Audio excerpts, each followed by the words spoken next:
What's going on, guys? Jagger Collector here, and today I'm going to be finishing my Fantastic Four Retro Wave with, of course, the High Evolutionary. We've been wanting this figure in the line for so long, and now that we have it, it certainly doesn't disappoint.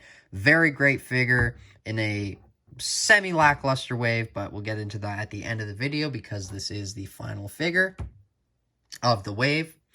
Got him from a local classified along with the rest of the wave. I paid $210 Canadian for the whole wave. Divide that up, about 35 bucks a pop for a figure.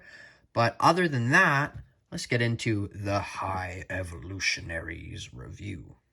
So the High Evolutionary only really comes with an extra set of hands being fisted hands for his accessories. His open hands are very different, and I think they're new molds. They look very cool. I like how they're not like Doctor Strange, weird looking force hands, but they're just open, and that's how I think they all should be, you know? His bio and his box is right here. It's, of course, on the retro card, which is kind of what you sacrifice for a Build-A-Figure, and if I'm being honest, I would have preferred a Build-A-Figure over this retro card. Bio reads, with a highly advanced intelligence and a cybernetic exoskeleton, the High Evolutionary challenges the Fantastic Four. So he's a big Fantastic Four villain. He's also fought the Avengers and I think the X-Men, or just fought alongside them. But, you know, this figure is just insane. Just subjectively, in my opinion, it's insane. But if you got this figure, you would see the same thing. The colors are great. It's an entirely new mold. I did notice something that is a little weird with my figure is, obviously you can see that this arm is stiff. Well, not stiff, but normal. And this one is just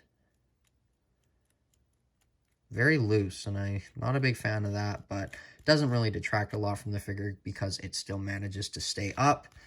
And once I have him posed, he'll just be looking like he does. My mom said that he looks like a child of Yondu and Vision, which I definitely don't disagree with.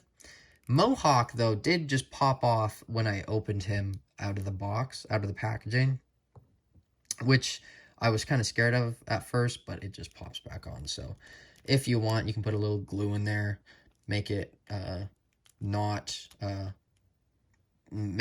being able to fall off. So if you want it to come off, then just leave it, and if you want it to stay on, put some glue. But this might just be mine. Loose like this, so let me know if yours has the same problem. Neck is also very loose, but we'll get into that once we get it to the articulation. Now, of course, this is a entirely new mold, but it is kind of simple, you know. It's just this weird red color, this pinkish red with this cybernetic kind of arms. Very less, well, not, I don't want to say less detailed, but less detailed, let's be honest, compared to the Psycho Man, just with this entirely new mold. Even though this is a new mold too, you obviously see that this is just crazy. And you know, watch my review from him yesterday if you want to hear my full thoughts on him. He's amazing and the best of the wave. But there's kind of the underskirt. It's red at the crotch and at the evolutionary ass. That ass is the most evolved, I guess, in his opinion, because he is the highest evolved, which, you know, that's his name, High Evolutionary. But, you know, like I was saying, it is a new mold. Doesn't mean it's, like, boring, but it is simple. Just, you know, subjectively. That's all I really have to say about him. He does look a lot like Vision, so let's get into his articulation. So articulation for the High Evolutionary is very, very good. The head is on one of those dumbbell joints. So that's what it looks like.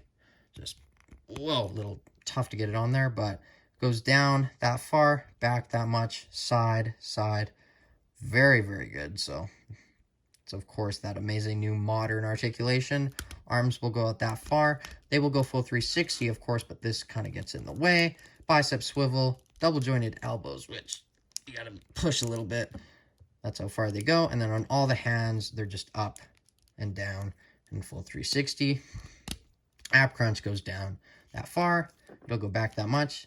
Trying to see here. Yeah, there is. The waist does swivel. but you can't really see it. And then the legs will kick up that far. They'll go back that much.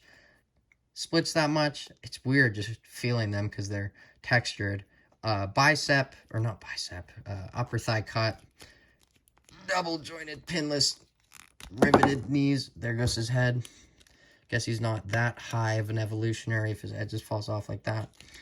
Boot, swivel, and then the ankles go up, down, ankle, pivot. That is his articulation. So, a couple quick comparisons before I get into my final thoughts. And I guess we'll do the wave ranking before that. But there's the High Evolutionary figure. Sorry, just setting up the Psycho Man next to a fellow villain. Here's him next to another fellow Fantastic Four villain. We have Doc Doom and, of course, the Super Skrull. But let's get these out of the frame and get the rest of Fantastic Four up in here. There we got the Thing from this wave. And we got the Invisible Woman. Got, whoa, what was that? That was a Human Torch fist. Got the Monsieur Fantastique and the Human Torch. So, ranking these figures is hard, but also easy. So, obviously, my least favorite is going to go to the Invisible Woman, just because of that head sculpt, you know, and it's very simple of a figure. Even if it had a better head sculpt, it'd still probably be my least favorite, just because of the simplicity of it, but still not a terrible figure. If that's the worst, it's not a terrible wave. And then I'm going to give it to the Mr. Fantastic. Wish he would have had a stretchy effect over this lab coat, even though it is very cool to get. Just hope the next time they make a Mr. Fantastic, he'll have that.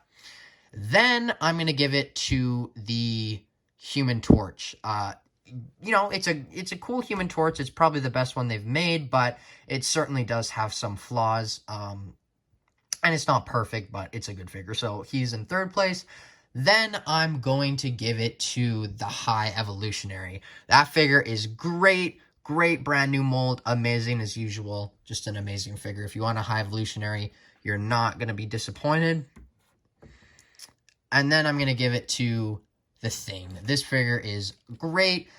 You know, it is a complete reuse, so it's obviously not as great as this one, but because I'm putting it in a higher spot, it's just because that figure is still amazing, even after being reused so many times. Those new heads are great, and those new boxer shorts look very good. And then, of course, number one goes to the Psycho Man. Great figure. Just amazing. Look at these rings. They're so cool. He has the 10 rings, basically, or I guess the 8 rings on his legs, though. So that's my ranking of the wave. My overall thoughts on this wave is, you know, it's kind of a mixed bag, because the thing with Fantastic Four waves is you can't really do them without including the Fantastic Four. So that is a problem inherently. It's just subjectively a very big problem, because if you have a wave of 6 figures, there you go. There goes 4 spots. Gone. Fantastic Four there, and now you only have 2 spots left. But because most of the Fantastic Four are reuse, those 2 extra figures end up being amazing. Like in the last Fantastic Four wave, we got that amazing brand new Doctor Doom and that She-Hulk. But in that wave, we did get Super Skrull, which is why I still think that wave is better.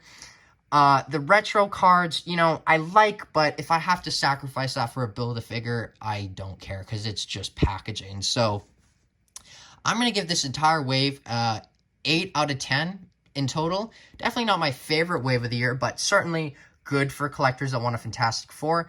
If I'm being honest, I think this is the best Fantastic Four we've got. There is some flaws, obviously, leaning over here, but over here, this is kind of where it makes up for it, and those 2 figures just are amazing. So, gonna give the High Evolutionary an 8.5 out of 10. Let me know what you think of these figures in the comments below. I guess I'll keep them in the frame. Thank you for watching my reviews. I should be doing my No Way Home figures next, but we'll just see when we see. So thank you for watching. Like, subscribe, follow me on Instagram at Jagger Collector, and I'll see you tomorrow. Bye, guys.